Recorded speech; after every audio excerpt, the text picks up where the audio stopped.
Bonjour à tous, bien, je vais aborder avec vous aujourd'hui la problématique du lait qui fait couler beaucoup d'encre. Alors, je vais essayer d'être resté le plus pragmatique possible en allant au-delà des polémiques. Et lorsque je parle de polémique, en voilà une qui est la plus fréquente. Très souvent, j'entends dire que le lait est juste pour le veau et que l'homme est le seul mammifère consommant du lait adulte. Alors, face à cela, je dis que ce raisonnement ne tient pas et je vais vous expliquer pourquoi. Bien parce que tout simplement, l'alimentation de l'homme n'a pas qu'une fonction de nutrition, contrairement aux autres mammifères. En effet, quelques exemples. Eh bien, nous sommes les seuls à cuire nos aliments. Nous sommes également les seuls à manger des baba au rhum, donc des pâtisseries. Nous sommes donc à préparer des aliments. Nous sommes les seuls à apprécier une raclette avec des amis, c'est-à-dire l'aspect convivialité. Nous sommes également les seuls à s'interdire des aliments par pure conviction religieuse respectable. Donc, on voit bien que notre alimentation est sous l'influence de différents paramètres qui sont donc des données socioculturelles, des données environnementales. On peut par exemple décider de manger bio ou pas, de choisir des circuits courts ou pas, c'est donc des données environnementales. On peut avoir des données économiques. Tout le monde ne peut pas manger certains plats parce qu'ils sont trop chers. On peut également avoir, comme je le disais, des préceptes religieux. Tout cela pour vous montrer qu'il y a un cadre sociétal qu'on doit prendre en compte pour réfléchir sur nos aliments et de ce cadre sociétal, bien sûr, découdre ce que j'appelle le code du mangeable. Alors, au-delà de cette polémique, que je vais donc essayer de vous montrer, qui pour moi n'a pas lieu d'être, eh bien, passons maintenant aux caractéristiques des différents laits, lait de vache, lait de brebis, lait de chèvre, du point de vue donc déjà de l'énergétique et au niveau des nutriments. Alors, on voit qu'au niveau calorique, eh bien, le lait de brebis est beaucoup plus calorique que le lait de vache ou de chèvre, qui sont eux sensiblement identiques. On va voir pourquoi. En termes des protéines, on est à peu près sur des valeurs identiques. Bon, le lait de brebis un tout petit peu plus. Au niveau des glucides, là, on est sensiblement identique. Je rappelle que les glucides, les sucres donc du lait, sont pour l'essentiel du lactose, donc valeur identique. Je vais y revenir dessus. Au niveau des lipides, c'est là que ça change énormément, puisque le lait de brebis en a quasiment le double, ce qui donne cet apport évidemment calorique supérieur. Et au niveau du calcium, là aussi, on voit que le lait de brebis a des qualités supérieures en calcium, puisqu'il a 200 mg de calcium pour 100 g de lait, alors qu'on est à 120 pour les laits de vache et de chèvre. Alors, maintenant, je vais aborder un thème évidemment complètement lié au lait, qui est celui du calcium, et donc plus précisément du calcium du lait. Est-ce que c'est un mythe? Est-ce que c'est une réalité? On va voir ça ensemble. Déjà, intéressons-nous au calcium. Pourquoi du calcium? Eh bien, l'os est un tissu vivant qui se dégrade et qui va donc se reformer en permanence tout au long de votre vie, comme votre peau ou les cheveux. Alors, le calcium, lui, est important parce que c'est lui, ce sel minéral, qui va contribuer à la formation et à la densité osseuse, votre solidité. Il est donc indispensable. Et donc, s'il y a un déficit de calcium, qu'est-ce qui va se passer? Eh bien, l'organisme va d'abord chercher avant tout à ce qu'il y ait un maintien de la concentration de calcium dans le sang. Et donc, ça va se faire au détriment du calcium stocké dans les os, donc, au bout du bout, une fragilité osseuse. Voilà l'importance du calcium. Alors, maintenant, comment apporter du calcium? Si on veut réfléchir sur cette notion de calcium, il faut évidemment s'interroger sur ce qu'on appelle la biodisponibilité, un élément essentiel en nutrition. La biodisponibilité, qu'est-ce que c'est? Eh bien, c'est la capacité d'un nutriment ou d'un micronutriment, donc ici le calcium, à être retenu par l'organisme et à être exploité. Alors, voilà un petit schéma. Vous prenez un verre de lait, le verre de lait passe dans le système digestif, mais malheureusement, eh bien, une bonne partie de ce lait va être rejetée sans être exploitée. Et une petite partie va être utilisée. En l'occurrence, pour le lait, eh bien, il n'y a que 40% qui va être en lien à la biodisponibilité donc de ce verre de lait. 40% seulement du calcium va arriver dans vos os, notamment. Alors, quand on parle de biodisponibilité, c'est aussi pour les ligaments ou les muscles, suivant le micronutriment dont on parle. Donc 40% seulement de biodisponibilité pour le lait, mais je vais y revenir. Alors, les disponibilités, précisément, sont variables d'un aliment à l'autre, et c'est important de le savoir lorsque l'on veut avoir ses besoins en calcium.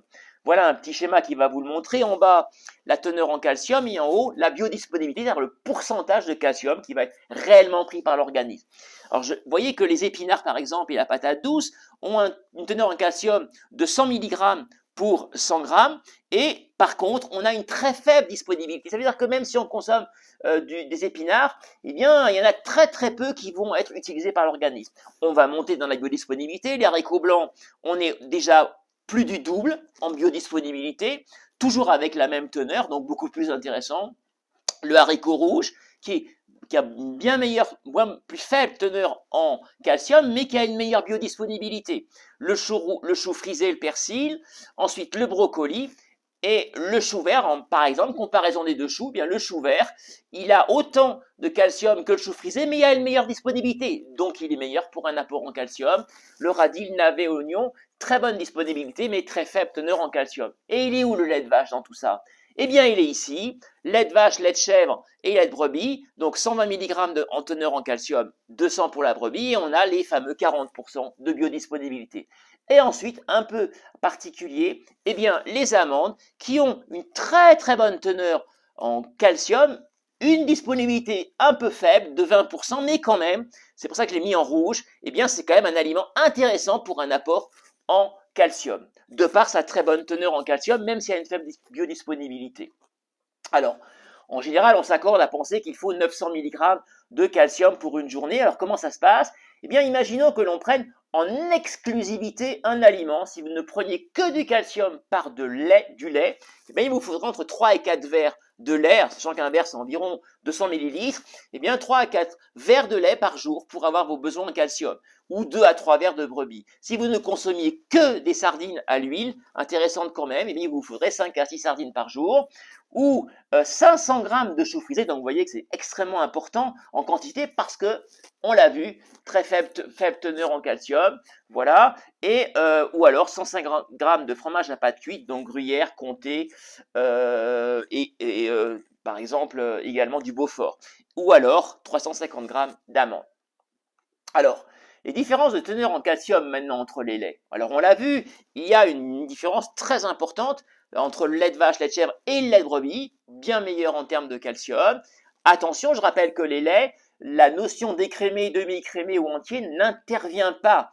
On peut retirer autant de matière grasse qu'on veut dans le lait, la teneur en calcium ne diminue pas, ça ne change pas. Alors par contre, eh bien, comme le calcium n'est pas dans les matières grasses, eh bien, le beurre et la crème fraîche n'ont pas une bonne teneur en calcium. Vous ne pouvez pas remplacer du lait par du beurre, vous n'aurez pas votre teneur en calcium.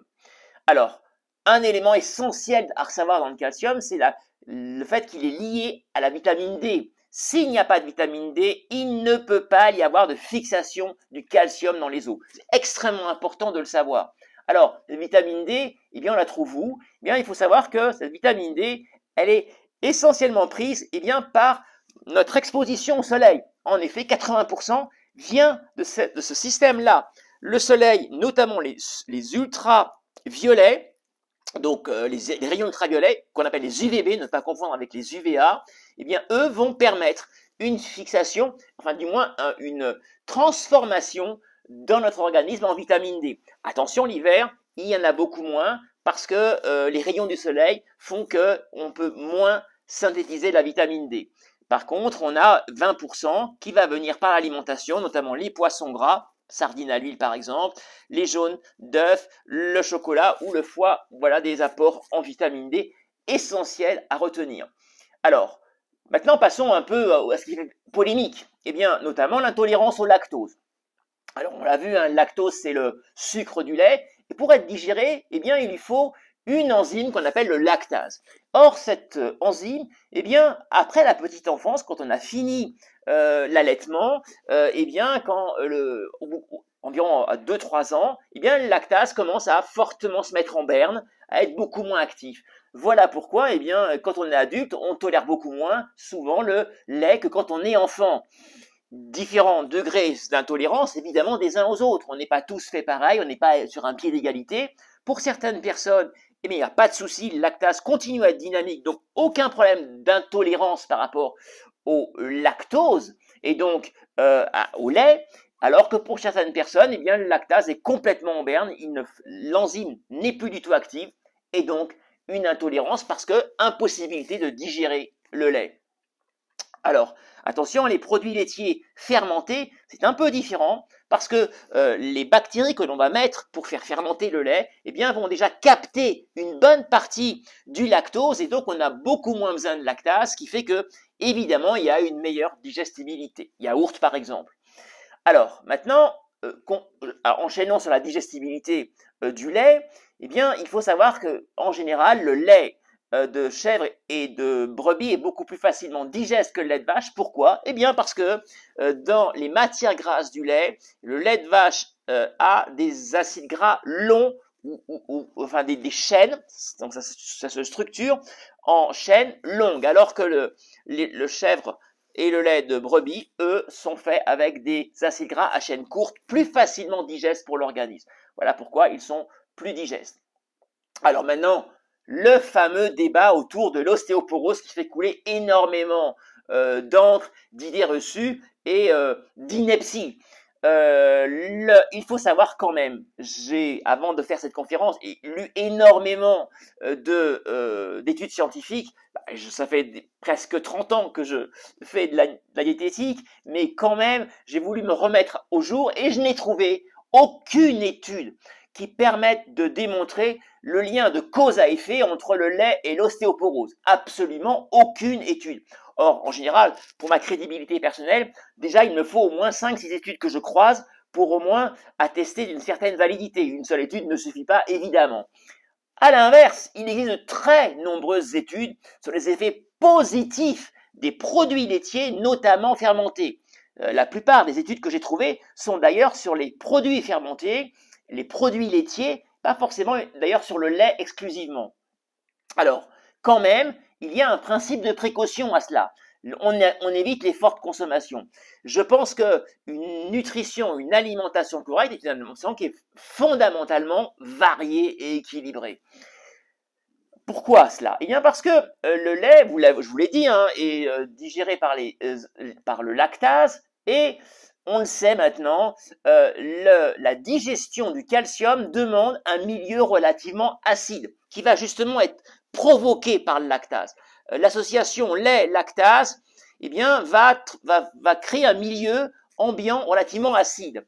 Ce milieu acide, qu'est-ce qu'il va faire? Eh bien, l'organisme va tenter de pondérer cette acidité et donc va chercher des réserves alcalines à l'opposé de l'acidité et qui sont dans nos eaux. Et donc, pour garantir un équilibre. Donc, le risque, c'est que s'il y a quand même une trop forte consommation de lait et donc de travail du lactase, on risque d'avoir quand même un milieu fortement acide et ce qui pourrait peut-être expliquer que lorsque l'on a des très très fortes consommations eh bien, de produits laitiers, on peut avoir un terrain en tous les cas propice à l'ostéoporose. Je mets un point d'interrogation parce qu'encore une fois, je n'ai pas d'études crédibles à vous proposer.